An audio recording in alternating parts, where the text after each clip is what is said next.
Every year, generally, you're going to get a car inspection.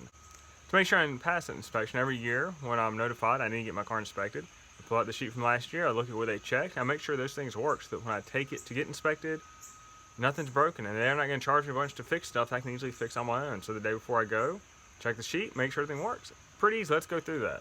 I keep the inspection sheet in this awesome center console. Hey, nice mod. It is in here, you know, you got masks, you got all kinds of stuff. And here is my inspection sheet. Hey, I passed, and I want to pass again. So the first on the list is headlights. Do the headlights work? Yes, they do.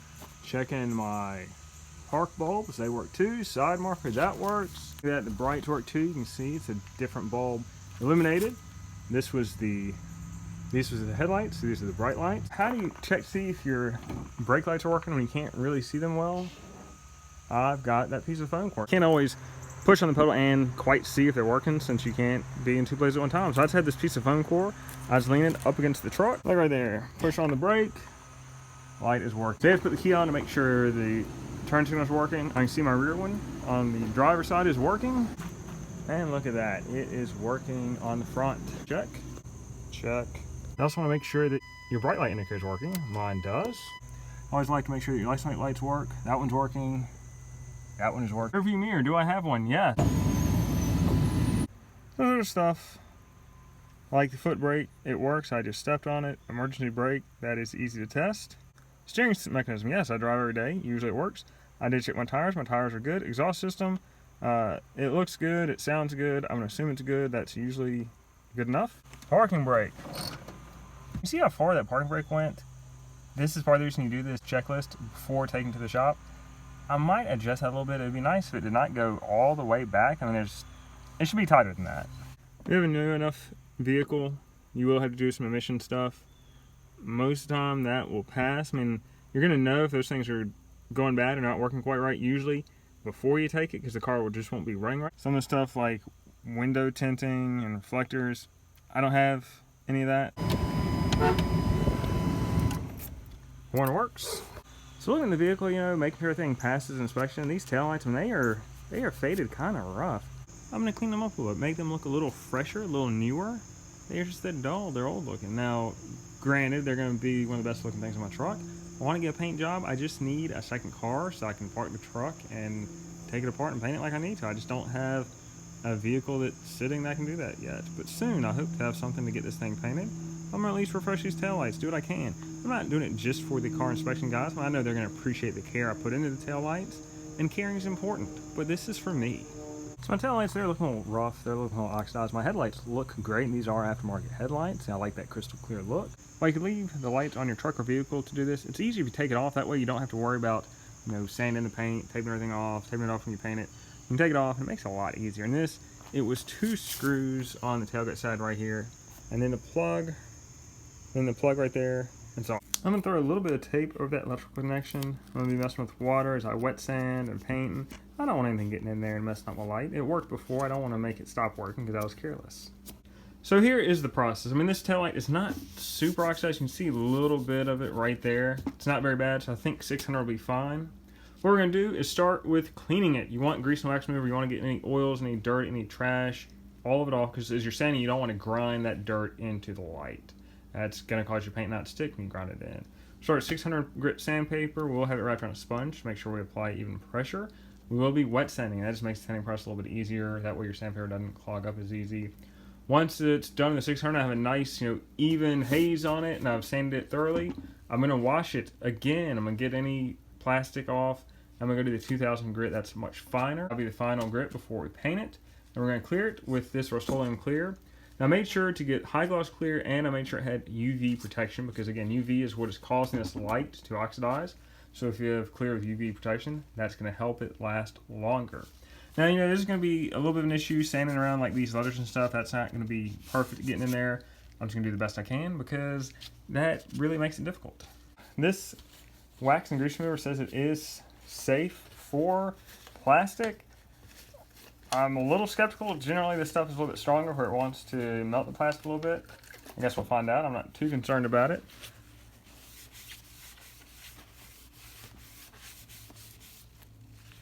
Obviously, light's a little dirty.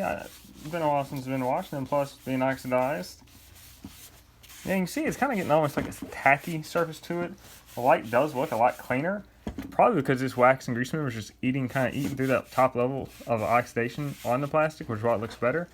But yeah, see, it's a little sticky, a little streaky.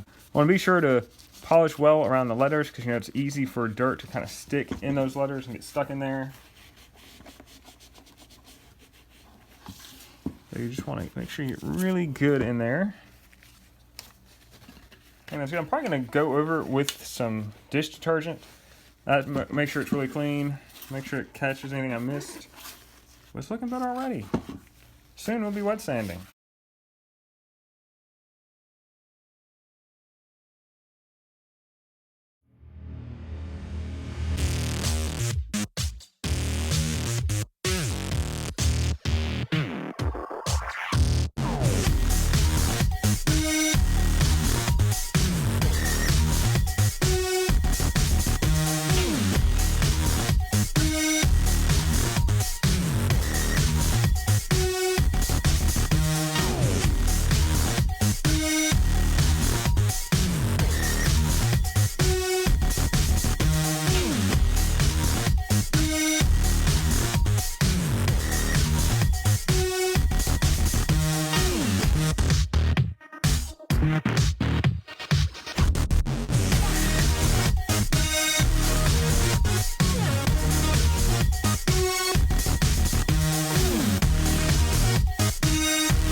And you do notice it has a hazy appearance, and that's exactly what we want with sanding it. You're gonna get that hazy appearance, but it's smooth. You know, you touch it, it's very smooth, despite that hazy appearance. That clear coat's gonna bring that right back, give that nice depth.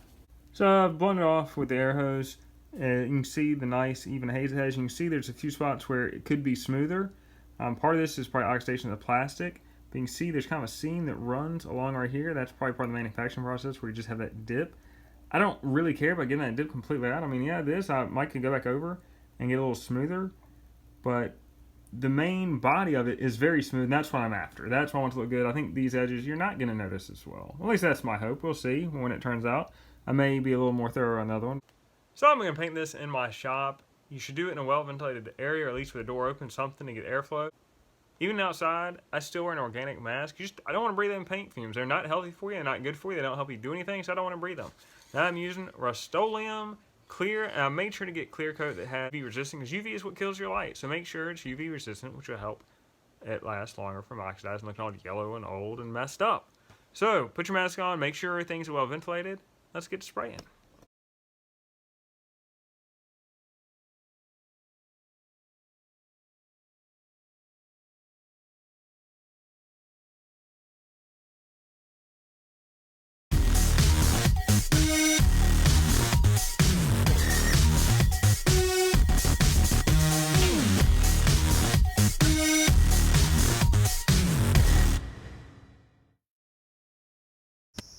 Yeah, I'd say it looks a little bit better after sanding it down and clear coating.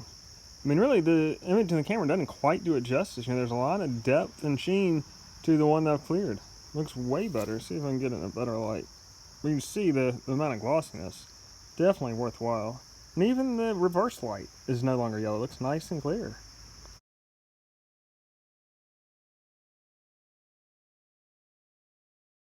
Look at that. I let the lights dry overnight, put them back in. They look great. They look brand new. It really, you know, if the rest of the paint in the truck didn't look so bad, it would look really nice. But, you know, I'm doing it for the car inspection guys. I want them to see that I care. I don't care enough to paint it. And that's not that I don't care. I just don't have the time. I don't have a second vehicle to drive while I'm painting it. We're going to say, hey, man, this guy really cares about the truck. Look at those taillights. He's taking care of this thing. And, you know, really, it's all about caring. This looks great. I mean, if you look at it before to now, what a huge difference. These lights look great. I mean, even the reverse light no longer looks a little yellow, it looks a little clear. And I think because I'm doing this, I think I'm going to fix a few other little nuisances I've had about the truck that kind of are so small, you're like, well, I'll just let it slide. I think I'm going to fix that. What I'm thinking is I'm going to replace all the interior lights with the LED bulbs so they're a little bit brighter, because it's pretty dim in there at night because those little bulbs were never meant to be bright. I've got a crack in the grill I'm going to try to fix, and I need to work on my headlights, and I'll get into that in a minute. So I'm going to remove the grill because I've got this crack here, and I can't make that perfect. I don't plan to repaint this, but I am going to try to repair it from the rear just to close up the gap so it doesn't look so noticeable and so bad, make it a little bit better. I've got this crack here. You can see it's not all the way through, but it's creeping along. It looks like somebody before me may have worked on that a little bit. I'm going to try to repair that from the rear as well, just to close that gap, tighten it up so it doesn't look quite as bad. I'm going to show you how to repair this one. It should make it pretty sturdy where the crack won't split, and it'll close up that gap. First, I need to remove the grill, and to do that, it's pretty simple. You just need a 7mm socket. There are some screws across the top. There's one here, you've got one here, a third one, and a fourth one. And there might be one in the middle of the grill. I'm going to have to check that out. This is an aftermarket grill with a billet insert, because usually there's something right in the middle here.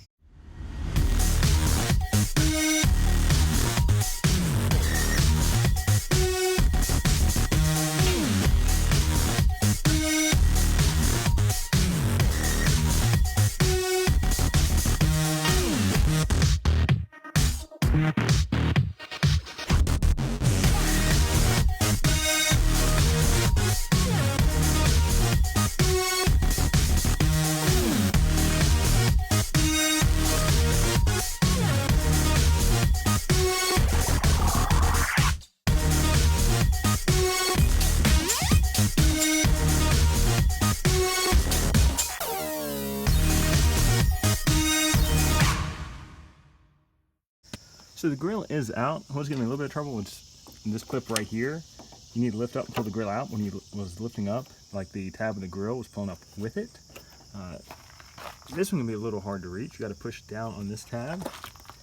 And this tab is broken. That should be attached. That's going to be a little tricky to fix. It looks like, I don't know, it looks like there might be some kind of adhesive already on there.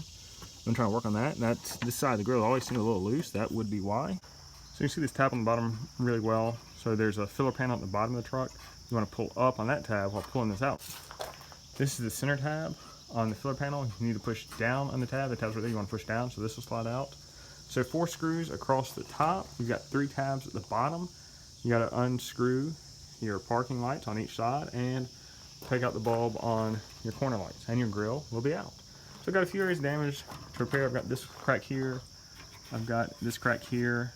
I'm just trying to, pull those in place, make things a little bit better, stave off the other one. Ultimately, I'd like to get a GMC grill. I just like the big wide opening. We'll see, that's a future endeavor. So part of these headlights is, I got the crystal clear headlights because one of my headlights was completely in disrepair. Possibly going to fix it. And so this is a headlight adjustment screw. You go in through the top. Well, it doesn't do anything. You spin it, it doesn't do anything. So my headlights are pointed down a little too far, and they don't adjust. So I've got the stock bracket on the driver's side. Unfortunately, I don't have the housing for the other side, but I'm hoping maybe I can figure something out just to get these to point up, because driving at night, it's annoying. They just point too low. So I've dismantled my old headlight, and the new one is just take these pins out, and the brackets will separate. So this adjustment, that's what I need to figure out how to either get working on the new one or switch out the headlight between the two. So on the stock one, you turn this counterclockwise, this screw shortens, which means it's kicking the headlight down so it point higher. You turn it clockwise, this screw is coming out and it's taking the headlight down. So I need to figure out how to get the other one to work. So my new one doesn't work like that. It just, this screw doesn't seem to spin, so I might be able to attach spike screws to it and get that one to spin directly, because this screw spins this somehow. So I'm going to see if I can figure out how to get the new one working, because it just doesn't work. So you look, this is the new one I've been running for longer than I care to admit. You can see this screw's all the way out. It is all the way back. I need space in there, and because the more space is going to kick the light out that way, which is the bottom, so the light will point higher, which is what I need to do. Is I need to figure out how to get that orientation done. And hopefully with that adjustment, instead of having to take the whole light off. But I don't know, aftermarket stuff, sometimes you just don't know. So I would not call this an elegant solution, but what I did, turn the whole piece kind of like, let's see, it's a little tight fit. But this screw that should adjust it is doing nothing. So you can see I'm getting it to space out a little bit. So this will fix it, but it will not allow me, I will not be able to adjust it while it's on the vehicle. I'm going to have to take it all the way out. So what I'm going to do in this case is adjust this based on where the other one was, where I think it should be. Put it back. I mean, anything is going to be an improvement. But I'm going to kind of put it back in the truck, kind of get an idea of it before I put the grill back on, before I put everything back in. But this is just it. I'm just doing it by hand. I mean, I was able to reach the screws that get in here with just a regular Phillips screwdriver. So you can see, I mean, this is working, but I did try to grab the end of this with vice grips and spin it that way. It would not budge, which, you know, of course it wouldn't. This is giving me some space here. You can see that will space it out. I mean, that should be a world of improvement to my driving. I think that's going to be my solution. I mean, unfortunately, I'm not going to adjust it in the vehicle, but I've been driving at night for, gosh, it's been more than a while with the lights just pointing too far down. Visibility is garbage. I feel like there should be a better solution. I don't know why this thing doesn't work, why this adjustment screw doesn't actually adjust anything. I mean, you can see it just spins and spins and spins and nothing happens. So I'm just spinning this entire thing. You see that gap is starting to widen. You do have to clear where this bracket is for the headlight. Keep spinning. I'm gonna spin it out as far as I spun the driver's side one out. Yeah, that one looked good on test. I mean, again, I'm not using scientific methods to test this. The inspection, they don't test light beam pattern. I've had some safety inspection people do. The one I went to last time, I wish they didn't, because my truck has passed a few times with the beam as it was, and it is garbage. So I thought about waiting until tonight to check on the headlights and see the depth, because, you know, I was thinking I could just do it in the shadow, but it's not quite good enough. If I aim the truck into my shop, you can kind of get an idea of it. So you can kind of see that light pattern. It's very faint. Let's see, that's better. You can kind of see it. It's right below my thumb is the light pattern, and that's for the headlight I adjusted, which that's about between 30 and 36 inches, which isn't bad. I mean, it's not quite far enough away, but it's better. But I just want to show you the comparison, because you see it's right about at the top of that board. If you go to my light that I adjusted, and this is where the driver's side one was just a minute ago, look how low the passenger side light is. That's how low my driver's side light is. No wonder I couldn't see crap at night. It's way too low. You can tell I'm not using precise scientific methods here to get these lights right. I'm just kind of going for yeah, it feels all right. But it's a huge difference. I mean, and the board is a lot closer here. I mean, the farther you back it away, the lower that light gets. So basically, my driver's side one now is about 30, 36 inches. My passenger one is, I don't know, what is that, like 12 inches? So thankfully, removal of the headlights is pretty easy. This is, what is this? 5mm socket. You've got these rods. They actually extend out of the grill, so you won't have to take your grill off to take these headlights off. But I needed to fix my grill, and I wasn't quite sure, you know, how these headlights worked and what I needed to see. So it's just easier for me to take them all the way out, take the grill off. Since it needed repair anyway, all the easier. But I could have done this headlight adjustment without taking the grill off, if so I chose. So check this out. I saw this when I saw the light. Thought, well, yeah, it's not that bad. I won't notice it. I think what it is, it's either moisture or humidity. I don't know how it happened. I dried these lights, I blew them off with an air gun, but I'm thinking it's humidity. I thought I can live with it, it'll be okay, but I'm not. I'm gonna sand this back down. I'm gonna see if I'm able to do it with just 2000. I'm gonna just kind of hit this area, feather it down, re-clear it. So there's the ultimate question of, why do I have this fogginess? I mean, it seems like moisture, that's generally what moisture looks like. Could be humidity. That's one reason I sprayed it in the shop instead of outside, because it was very humid outside yesterday. I don't know why. I did both taillights. The other one is flawless. It looks perfect. There's nothing wrong with it. There's no clouding, no hazing. This one, it's got a haze in it. You know, could it be there's some moisture? Even though I blew it off with an air gun, could be there's a little bit of moisture. I don't know. I'm going to do the same thing. You know, it's crazy to do the same thing and hope for different results, but I did the same thing yesterday on two different lights. One worked, one didn't. I'm going to do the 2000 grit, stunning the 600. I mean, it's very good finish except for that one little haze. I think I got a little bit of hazing up here at the top. And then right here, you can see right there, and it goes to it right there. All right, we're going to roll this again. You can see how I did have to sand through the clear coat, which makes perfect sense.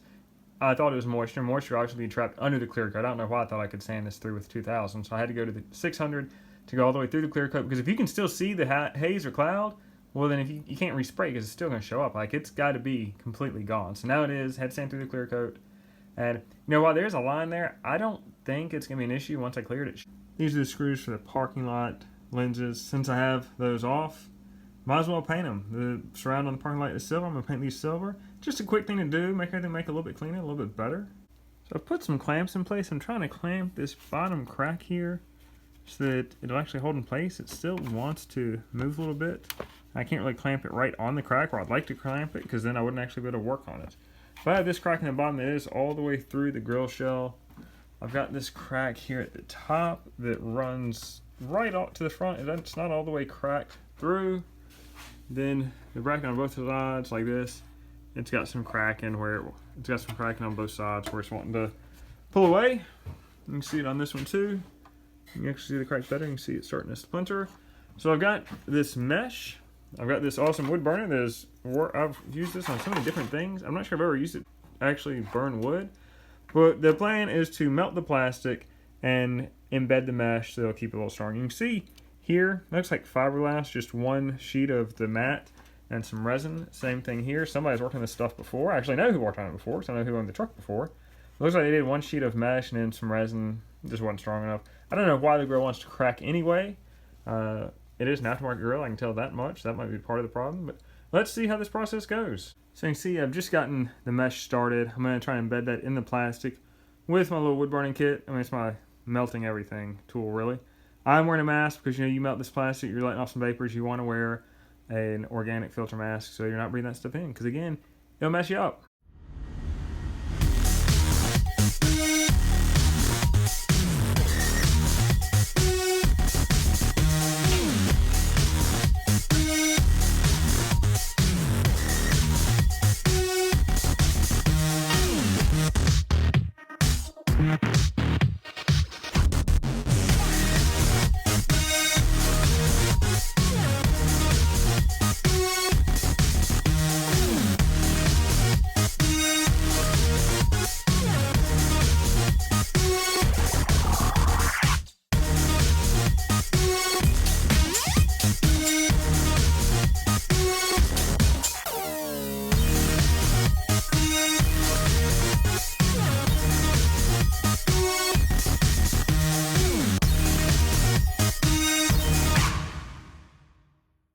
So plastic repair went well. I mean, it doesn't look pretty, but it's on the back side, so that's not a big deal.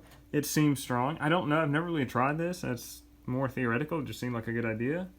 The issue I'm running into is that where there's been previous attempts at repair, where there's this fiberglass mat and resin, that doesn't melt like plastic. I think what I'm going to have to do is sand or grind or somehow get that layer of resin off so I can get down to the plastic to melt this thing in. I think that's going to be a better repair than this resin. Obviously, this resin didn't do anything. But now I gotta get the resin off, so I gotta figure out how exactly I'm gonna do that. Here's the other side I did. You know, again, it looks kind of rough, but it gets the job done. I mean, it feels strong. Whether it'll hold up over time, that's another question. This is a K&N air filter. It's dirty. It's not completely terrible. I've seen worse. I've seen better, of course. So this is how you clean a K&N filter, because the special thing about K&N filters is they're reusable. You clean them, you re-oil them, and they're good to go. They're supposed to breathe better and give your engine more air. I don't know if that's true, but the marketing sure has worked on me. So I'm gonna clean this thing. They make a K&N filter cleaning kit where this is the power clean. Spray it down to degrease it and let it soak for 10 minutes. Then you rinse it off with water. You don't want like high pressure water. You don't want air. You want just kind of low pressure water like from a hose or something. You don't want to do this in your sinks. You don't want all this grease and oil going into your sinks. You need to do it outside with like a water hose. You don't need to like shoot the water hose hard, just regular end of the water hose, just low pressure. And so first we're gonna spray it down with the cleaner, then we're gonna let it soak for 10 minutes, then we'll rinse it off, and we're gonna get this thing looking brand new. Here it sits. I sprayed it down. I brought it inside just so the heat and humidity wouldn't have it dry out too quick. The instructions caution you not to let it dry out, so I'm trying to be diligent and not let it dry out. It says wait 10 minutes, so I'm in the midst of waiting 10 minutes, and after that I'm gonna give them a water hose, and I'm gonna hose this thing down, and hopefully it looks brand spanking new. I don't know if the oil is what makes the K&N filters have their distinctive red color, or, I mean, if I degrease it, is it going to come out like white or off-white or beige? Or will it still be red? I'm thinking it'll still be a red color. I don't know. Guess we're going to find out soon. It has been 10 minutes. I've got the water hose ready to go. I've got the filter ready. It's still in the shade. I'm wearing, I don't know if you can consider a paint suit a tool, but I do because it is my favorite, man. I've ruined a lot fewer clothes because of this paint suit. So that's why I'm wearing it now, so I don't get grease all over it. One important note, they recommend washing it from inside out, so that way you're pushing the dirt out, not pushing it in. Here it is, fresh after clean. It doesn't look bright. I mean, it may be kind of a beigeish, brownish color. I'll take that. Now, you gotta let it dry. I don't know how long. I would guess 4 hours. Let's just say 4 hours. and you have to oil it, and that's going to bring it to that bright red K&N color. I'm not going to put it in the sun. I don't want it to dry too quick. And UV, I just re-cleared my taillights because it's dangerous UV lights. I don't want to damage my air filter from these dangerous UV rays. So yeah, we'll let it dry and check back in 4 hours. So just a tip while you're on this endeavor, make sure to clean the box as well. Get all that gunk out. Check the vents and stuff in there. Make sure they're not full of gunk. These are not. But I've seen plenty of people put on a new filter and it's just gunk in here, and you don't want that in there. You want all this clean. So I'm going to clean all that stuff up, clean out some of that crud, so this thing is ready to go. Because all it's going to do is just get sucked up by your air filter, and then you're right back where you started. You want to. So after 4 hours, it was mostly dry. It seemed dry, but I figured I'd let it sit overnight since I didn't have to drive anywhere. So I let it sit overnight. It is ready to go. Now we have the filter oil, and this is like, you know, the K&N secret, I suppose. So it says just to spray it along each pleat and then let it wick for 20 minutes. So we're gonna do just that. And this should turn it that beautiful K&N red.